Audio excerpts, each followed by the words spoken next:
Good morning students. हमारा topic चल रहा है respiration, NCERT class 11th biology topic. आज हम इस टॉपिक का नेक्स्ट पार्ट करेंगे। पिछले टॉपिक में हमने समझा किस प्रकार से ऑक्सीजन ट्रांसपोर्ट होती है लंग्स से टिश्यूज़ तक। आज हम समझेंगे किस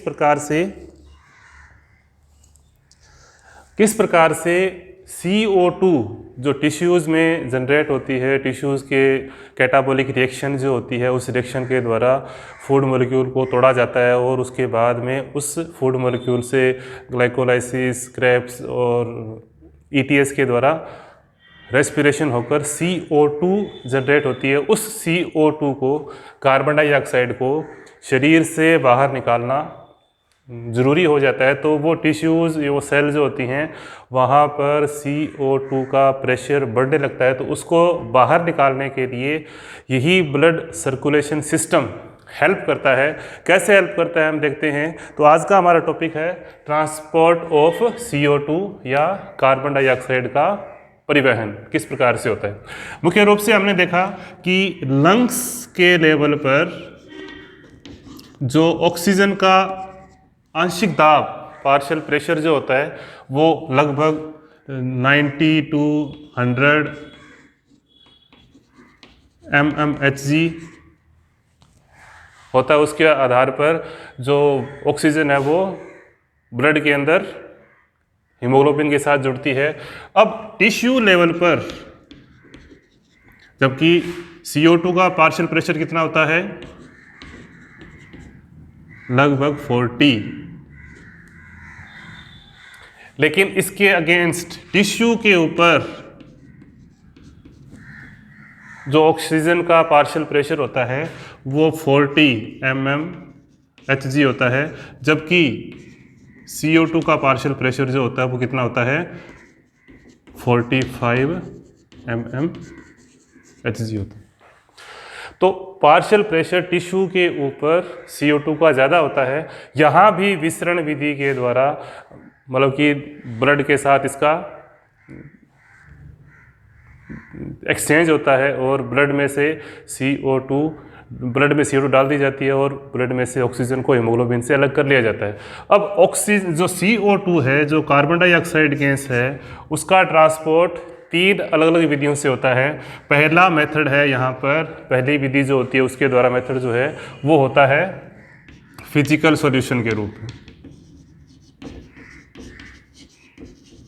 भौतिक विलयन के रूप में। भौतिक विलयन का मतलब ये होता है कि CO2 प्लाज्मा के साथ घुलकर लंग्स तक चली जाती है, और लंग्स पर वापस वही विसरण विधि के द्वारा पार्शियल प्रेशर के अकॉर्डिंग वहाँ पे CO2 को रिलीज कर दिया जाता है।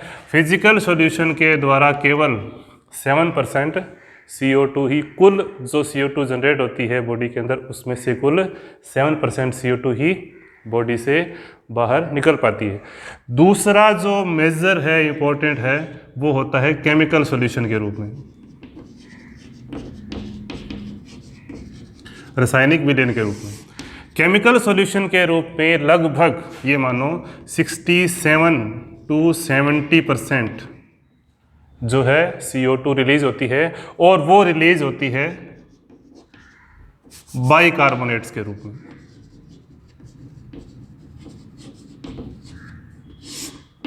बाइकार्बोनेट्स के रूप में रिलीज होती है। ये कैसी होती है, किस प्रकार से होती है, हम समझेंगे इसको। सीधी सी बात है, जैसे ही टिश्यूज़ के लेवल पर जब CO2 जनरेट होती है तो उस CO2 को मुख्य रूप से RBC के द्वारा बाइकार्बोनेट्स के रूप में उसको तैयार किया जाता है और उसके बाद उसका ट्रांसपोर्टेशन होता है। तो यहाँ पर काफ़ी सारे केमिकल मैकेनिज्म है वो अप्लाई करने पड़ते हैं, क्योंकि मेजर जो पोर्शन है CO2 का वो इसी रूप में जाता है। तो यदि हम बात करें, मान लो ये RBC है,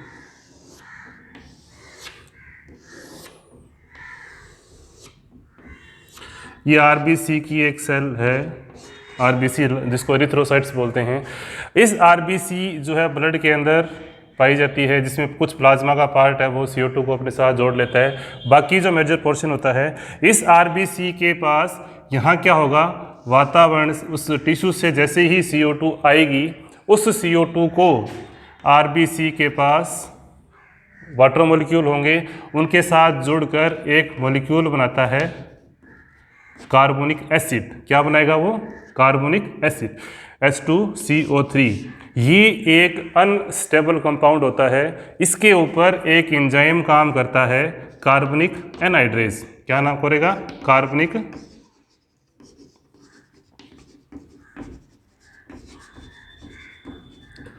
एनहाइड्रेज। इसके अंदर Zn जो तत्व वो पाया जाता है, और हमारी बॉडी के अंदर सबसे क्विकेस्ट या ये माने कि सबसे तेज़ गति से रिएक्शन करने वाला एंजाइम होता है।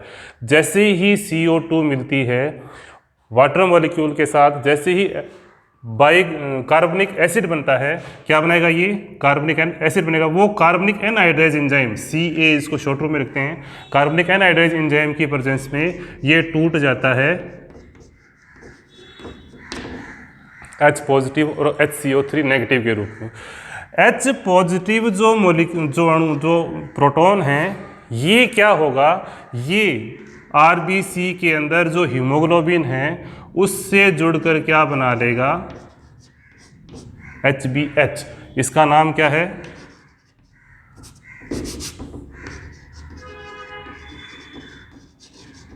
Haemoglobinic acid.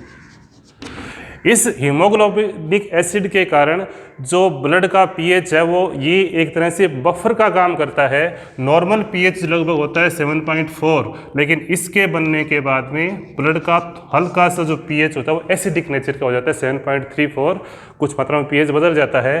अब H पॉजिटिव आयन तो हीमोग्लोबिन के साथ जुड़ गए और वो क्या बना दिया उसने, हीमोग्लोबिनिक एसिड बना दिया। जो बाइकार्बोनेट आयन है, बाइकार्बोनेट आयन जो होते हैं वो प्लाज्मा में बाहर रिलीज हो जाते हैं। ये बाहर प्लाज्मा, RBC प्लाज्मा से घिरी हुई है, प्लाज्मा रिलीज हो जाते हैं, और प्लाज्मा में बाहर से जो क्लोराइड आयन है वो उसको बैलेंस करने के लिए अंदर RBC में चले जाते हैं। इस प्रोसेस को हम बोलते हैं क्लोराइड शिफ्ट या हैम्बर्गर शिफ्ट। इस प्रोसेस क्या बोलते हैं हम, क्लोराइड शिफ्ट या हैम्बर्गर शिफ्ट। जो Cl है वो पोटेशियम आयनों के साथ जुड़कर KCl बना देता है, और बाइकार्बोनेट आयन प्लाज्मा में N पॉजिटिव आयनों के साथ NaSCO3 बना देता है। ये सर्कुलेशन चलता चला जाता है, कब, जब पार्शियल प्रेशर कहाँ पर, टिश्यू लेवल के ऊपर ये अभिक्रिया होती है। कहाँ होगी सारी अभिक्रिया, ये टिश्यू लेवल पर होगी। मतलब कि सारी की सारी अभिक्रिया किस लेवल पर है, ये टिश्यू के व्याप पर, टिश्यू की तरफ हो रही है, जहाँ पे बहुत अधिक मात्रा में CO2 बढ़ रहा है। अब जैसे जैसे ब्लड सर्कुलेट होगा, या ये माने कि जैसे जैसे ब्लड सर्कुलेशन की तरफ बढ़ेगा, कहाँ पर, टू लंग्स। अब लंग्स की तरफ जैसे ही पहुंचते हैं, ब्लड पहुंचता चला जाता है, ये इसी रूप में ब्लड है वो चलता चला जाएगा। यहाँ पे बाइकार्बोनेट बनने का सीधी सी बात है, जैसे बाइकार्बोनेट बनते हैं वो प्लाज्मा में आ जाते हैं, तो RBC जो है वो और अधिक CO2 को अपने साथ अब्जॉर्ब करने की कैपेसिटी रखेगी। वो H2O के साथ मिलेगा, फिर बाइकार्बोनेट बनेगा, फिर हीमोग्लोबिन जो उसके पास था हीमोग्लोबिन का बन जाएगा, फिर बाइकार्बोनेट बनेंगे, उस बाइकार्बोनेट को बाहर फेंक दिया जाएगा। मतलब कि CO2 को ज़्यादा से ज़्यादा मात्रा में अब्जॉर्ब करना और उसको टिश्यू से ब्लड के अंदर डालने का सबसे बढ़िया प्रोसीजर होता है बाइकार्बोनेट के रूप में, क्योंकि RBC अपने आप को बिजी रखती है, और बिजी रखने के साथ साथ अपने आप को फ्री भी करती रहती है, क्योंकि बाइकार्बोनेट जो CO2 के रूप में बाहर आ रहे हैं वो प्लाज्मा में चलते चले जाते हैं। कब, जब partial pressure of CO2 tissue level पे ज़्यादा होता है। लेकिन जैसे ही ये प्रोसीजर सारा लंग्स तक चलता है, तो लंग्स के लेवल पर यहाँ RBC जो होती है उसके अंदर फिर एक केमिकल रिएक्शन चेंज होती है। ये आरबीसी है। लंग्स के लेवल पर क्या होता है, यहाँ partial pressure of oxygen high है टिश्यूज की बजाय, तो उस प्रेशर के कारण यहाँ क्या होगा, O2 आरबीसी के द्वारा ग्रहण की जाएगी। अब O2 जब आरबीसी के द्वारा ग्रहण की जाएगी तो यहाँ पर क्या बना हुआ था, हीमोग्लोबिनिक एसिड। ऑक्सीजन की प्रेजेंस में इसकी एफिनिटी यहाँ पर ज़्यादा होगी, तो ये क्या होगा, H पॉजिटिव अलग हो जाएगा और HB plus O2 HB O2 haemoglobin के साथ जुड़कर ऑक्सी हीमोग्लोबिन बना लेगा। ये क्या बना लेगा,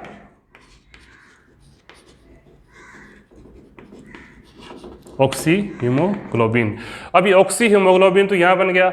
H पॉजिटिव आयन जैसे ही बनते हैं, इस H पॉजिटिव आयन के कारण क्या होता है, बाहर जो HCO3 नेगेटिव थे वो प्लाज्मा से कहाँ आ जाते हैं, आरबीसी में आ जाते हैं, और आरबीसी के अंदर जो Cl नेगेटिव था वो बाहर चला जाता है।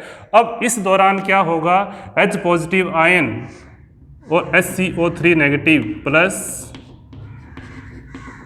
ये क्या बना लेता है, H2CO3। H2CO3 किस में कन्वर्ट हो जाएगा, H2O प्लस CO2 में। CO2 कहाँ होगी, ये लंग्स को दे दी जाएगी, एल्विलाई को दे दी जाएगी और H2O वापस फ्री हो जाएगा।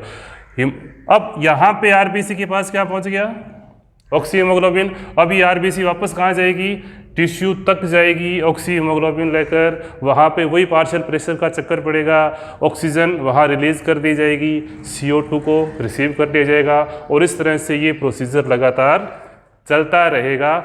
और आरबीसी लगातार क्या करती है, CO2 को बाइकार्बोनेट के रूप में ट्रांसपोर्ट करती रहती है। ये तो था सेकंड प्रोसीजर जिसके द्वारा फिजिकल सॉल्यूशन फर्स्ट, दूसरा केमिकल सॉल्यूशन। कुछ मात्रा में लगभग 25%, लगभग थर्ड पार्ट और है जिसके अंदर क्या होता है, कार्ब अमीनो ग्लोबिन के रूप में भी कुछ मात्रा में CO2 रिलीज होती है। वो कैसे होता है, जैसे हीमोग्लोबिन के साथ, ये हीमोग्लोबिन का अणु है, उसके साथ CO2 जुड़ती है, तो यहाँ पर ये क्या बना लेता है, HbCOONH प्लस H पॉजिटिव, और साथ साथ में क्या बना लेगा, HbCOO negative plus NH positive plus H positive. तो इस तरह से ये क्या बना देता है, ये कार्ब अमीनो ग्लोबिन के रूप में भी ये ट्रांसपोर्ट करता है कुछ मात्रा में। यहाँ पे ये हीमोग्लोबिन है, इसके पास ऑक्सीजन को जोड़ने के लिए पर्याप्त स्थान होता है, क्योंकि हीमोग्लोबिन ऑक्सीजन को जोड़ेगी तो अपने साथ यहाँ जोड़ेगी। जो CO ग्रुप है, जो CO2 है, वो हमेशा अमीनो ग्रुप से जुड़ता है, तो हीमोग्लोबिन के पास पर्याप्त जगह होती है ऑक्सीजन को अपने साथ अटैच करने के लिए, तो अपने साथ वो CO2 को भी जोड़कर जहाँ भी छोड़ना होता है उसको वो आसानी से छोड़ सकता है। ये लगभग 25% के करीब, 4 to 25% जो होती है वो CO2 यहाँ से फेफड़ों तक ऊतकों से रिलीज हो जाती है। तो ये 3 तरह के प्रोसीजर होते हैं जिसके द्वारा CO2 को टिश्यू से लंग्स तक रिलीज़ किया जाता है। फर्स्ट फिजिकल सॉल्यूशन के रूप में, ये बहुत ही कम होती है, प्लाज्मा में बहुत ही कम मात्रा में घुलती है।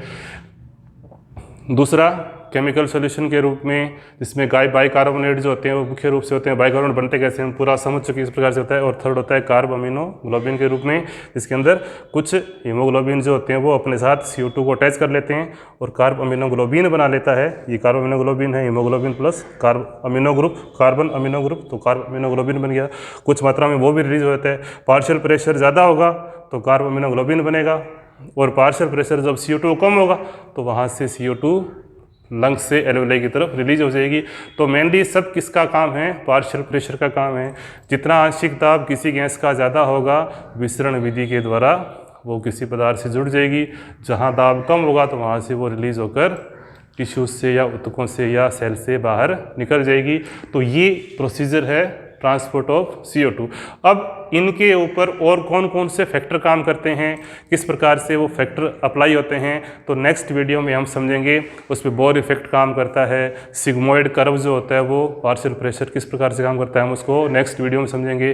किस प्रकार से बहुत सारे फैक्टर, टेम्परेचर, pH, ये सब किस प्रकार से CO2 का ट्रांसपोर्ट और ऑक्सीजन का ट्रांसपोर्ट दोनों में हेल्पफुल होते हैं। तो उसको नेक्स्ट वीडियो में डिस्कस करेंगे। आज के लिए इतना ही, थैंक यू।